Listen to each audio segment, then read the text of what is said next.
عشان يورثها الشرع يقول واسال الناس النهارده ايه؟ فبيقول لي يا دكتور مش شويه انا عايزه انام انا ما نمتش متاخر ولا فرمان ولا صح قوم يا قوم قوم النهارده ده 10 مرات و6 اكتوبر ده ذكرى جميله ذكرى 12 اكتوبر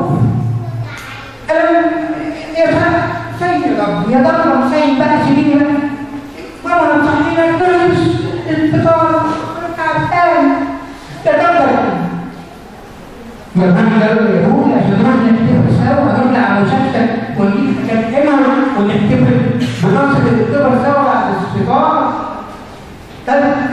وانت فاكره ان الناس اللي هي كانت بتحارب دي كانوا صايمين؟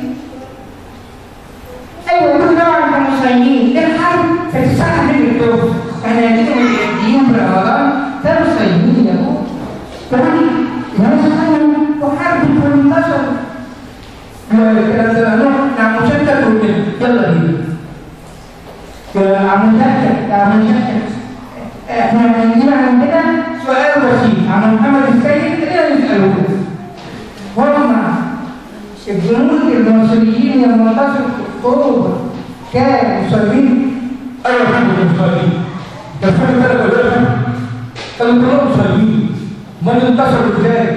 انتصروا وقالوا صيحه جميله الله اكبر الله اكبر الله اكبر. صيحه النصر لكل المصريين وكل المسلمين والجيش المصري العظيم. شكرا لكم.